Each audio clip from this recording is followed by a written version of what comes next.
Is Nara Smith okay? She has 3 kids with her husband, Lucky Blue Smith, and she's only 23 years old. She's been gaining a lot of attention on TikTok with her creepy videos and her husband's concerning behavior. So let's get into it. I'm excited to dive into this video because I am intrigued by Nara Smith. She is 23 years old. She has a bunch of kids. She's married to a model and she makes everything from scratch. I'm sure you guys have seen her TikToks where she's making gum from scratch or really anything you could imagine. And it seems like she lives a very peculiar life. This article reads that Nara is arguably one of TikTok's most talked about creators right now, having found fame on the platform thanks to her cooking videos, in which she's often impeccably dressed and makes everything entirely from scratch, including bread, butter, and cheese. And because everything is so perfect and pristine, people are interested in her life. I mean, how can this be real? Now, Nara was born on September 27th, 2001 in South Africa, where her mother is from. At 3 months old, she and her parents moved to Germany as her father is German, and she grew up in the city and lived there until she was 18. In her TikTok, she described herself as a model who was first signed at the age of 14. Now, when she was 18, she moved to California despite never have visiting before. She continued her career there and ended up signing to IMG, which is the same agency as her now husband, Lucky Blue Smith. Nara said in a TikTok that she met Lucky through her modeling career when she moved to LA. The two got married on February 21st, 2020. She said, "The boy who stole my heart, I married my best friend today." Now, the pair have welcomed 3 children since then, including their daughter Rumble Honey and their son Slim Easy. Slim Easy, what an interesting name. They announced the birth of their 3rd daughter, Whimsy Lou Smith, which is actually pretty cute, in April 2024. Lucky also has his daughter, Gravity Blue. We've talked about Gravity Blue before on this channel because I can't believe her mother, Bree, thought that Gravity would be a good name because, you know, you don't want to be big boned and named Gravity. Nobody wants to be that girl or boy or anyone. I don't want to be the big ass Gravity. Like, no, I don't want to sit next to Gravity. They're too big. Oh, that hurts. Nara, who gave birth to her 3 children before the age of 23, shared in March 2024 that she always wanted to be a young mom, saying that she was never really interested in the partying lifestyle. She said, "Growing up, my dad would always tell us regrets he had having kids later in life. So I took that advice and it's one of the best decisions I could have ever made. I know it's not for everyone," which is pretty cool because she'll be around a lot longer for her children's lives. Like shit, I could see, I mean, excuse my language, but I could see Nara like being a great-grandmother and meeting her grandkids. Though she originally had plans to be a marine biologist, she said her plans shifted and now she focuses on cooking and social media. What a life. Now, Nara's recipes aren't just the average chicken parmesan. She makes these elaborate meals for her husband and her kids, and actually her husband eats so much. She posts videos of her making cinnamon toast crunch from scratch or making homemade bagels and cream cheese, which I do love making homemade bagels. I've done that before. Here's an example of what kind of content she's posting. The other day when my husband and I were talking about our childhood favorite candies, he mentioned that he was obsessed with Jolly Ranchers, but he hasn't had them in a while, so I decided to make him some today. His favorite flavors are apple and watermelon, so that's what we went with. Now, for her fans, people love how Nara does this kind of ASMR technique, cooking recipes from scratch and, you know, just following along with the process. It's aesthetic. It's actually led to her getting brand deals like this one, where she baked a cake that looks just like a Marc Jacobs bag, which is pretty cool. I've been craving a delicious red Marc Jacobs tote bag since I woke up, so instead of going to the store to buy one, I thought I would make it myself. Hopped it in the oven and baked it for about an hour. When I went to the oven to check on my tote, it was perfectly risen and red, so I took it out to cool. It tasted so much better than a shop bought tote bag. This one really hits the spot. Now, I've set the scene and you guys have a good idea of who Nara Smith is. So now let's talk about why people are concerned about her. Some people are asking if she's okay, especially after a recent TikTok video of Lucky holding her neck in a very uncomfortable way went viral. Here's the moment everyone's talking about, and it's a little ominous. I mean, looking at this frame, it's kind of scary to see that she's there, this little housewife in her lingerie with her machinery, and this man's hand is just out here controlling her neck. Take a look at the video for yourself. My husband doesn't cook, but he bakes. When we got home late last night and I asked him to make me some cookie dough, he said he would, only if I made us some vanilla ice cream to go with it. For them over to a wire rack. While the last batch of cookies were baking, I churned my ice cream until it hit soft serve consistency. So it seems harmless, right? I mean, I think you and I can agree that the neck grab is a little bit unnecessary. This person commented the neck grab, and she replied, so no one's husband does that? Question mark. Now, you guys know I've been making videos for a bit now, and I remember doing a video about Beyonce and Jay-Z and body language and how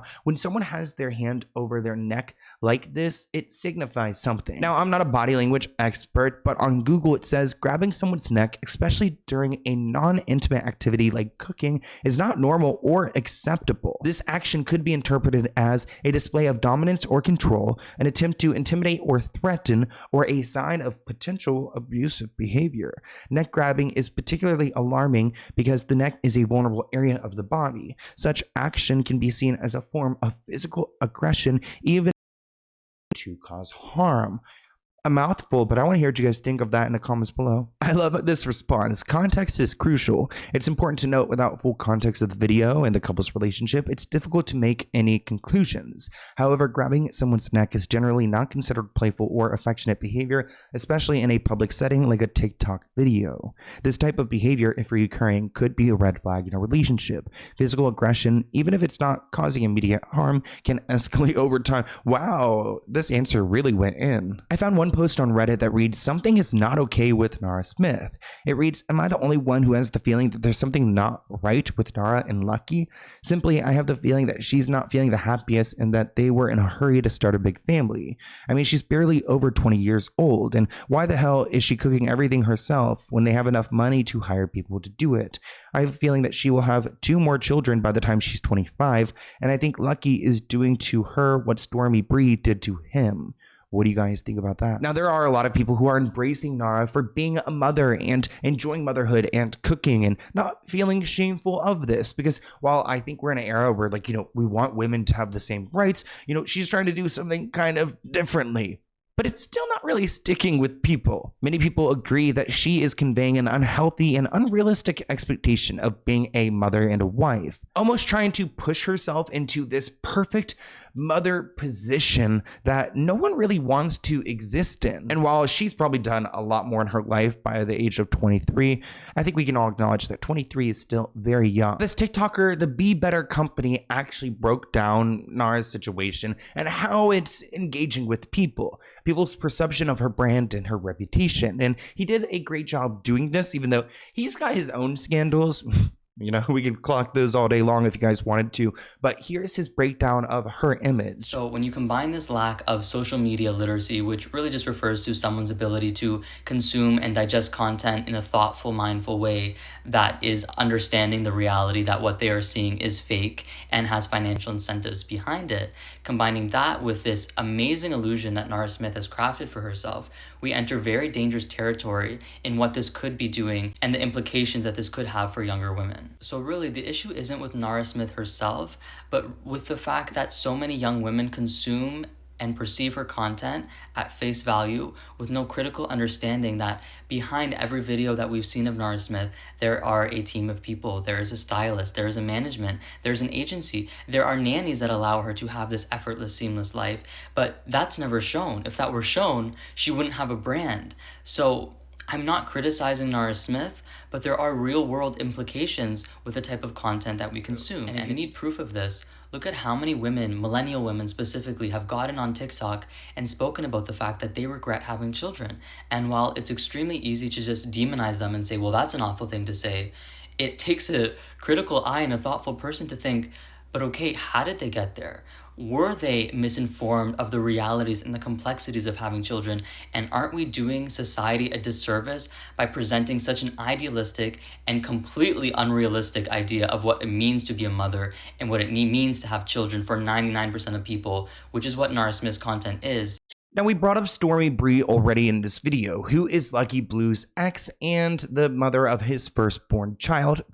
gravity. Now this Reddit post brings up Stormy Bree, saying Lucky Blue Smith is so weird. The timeline of when he got with Nara is odd. She was a minor when he found her a few years ago and messaged her. She was clearly a fan of his, so he had more power. He was dating a 26-year-old when he was 18, so history repeats itself, I guess. Which this is bizarre because I feel like Nara said that they met while she moved to LA. She was an adult. They met through the agency, so when would have they met prior? Now Stormy Bree was 26 years old when she got with an 18-year-old Lucky, and in my opinion there is some grooming aspects to it, especially because she met him before he was 18. In March 2017, Lucky announced on Instagram that he and Stormy were expecting their first child together. At this point he was just freshly 18. The age difference and Lucky Blue's young age at the time and becoming a father likely contributed to a lot of public scrutiny and backlash, which I feel like kind of pushed him away from the limelight. I remember like back in this time, 2016, 2017, he was the it boy, but then fatherhood took him away. Back in 2016, at the height of his popularity, his sister here would introduce him to someone. Enter in Stormy Bree. Now everybody says that he was 17 when they got together, but I have a DM that says he was definitely 18 and she was 26 at the time. Although, I don't think this was a very serious relationship. But the baby they would have together would make it feel a lot more serious. So they get together in 2016, but by February 2018, they're over. And it was completely deemed controversial, and Stormy would be dragged. On this channel, we have talked about how bad behaviors tend to repeat themselves. So could this be another case of that? Leave your thoughts in the comments below. Let's go ahead and open this P.O. Box package item. It looks like it's from Barnes & Noble, so I feel like it's probably some kind of book. But let's go ahead and see. It looks like it's The Diary of a Lunatic. Oh my gosh, I love this name. By William Malave. I don't know, did they write a letter? If it came from Barnes & Noble, they couldn't have written a letter, right? So I don't know if this was intended for me or not, but thank you for your little book shout out. Appreciate it. Not that I'm trying to be rude, but I'm like, girl, you didn't even give me a letter. Like, okay. Thank you. I'm actually going to my parents' house, and I will be there because I'm officiating my sister's wedding, and I've got some more P.O. Box package items there waiting for me, so I'll be unboxing some things there when I'm back home, and I'm really thankful for everything you guys send to me. The Diary of a Lunatic. The Diary of a Lunatic is a story full of stories, each with their own characters and own settings. Oh, that's interesting. Every character presented in this book will have choices to make, which will either make them stronger or take everything from them. In some cases, even their own lives. This collection, with various genres, settings, characters, and themes, will bring you a whirlwind of emotions and on a trip through different dimensions. On Earth filled with fantastical and horrific creatures and magic. Okay, I'm done reading this. All this and more awaits you just beyond the first page.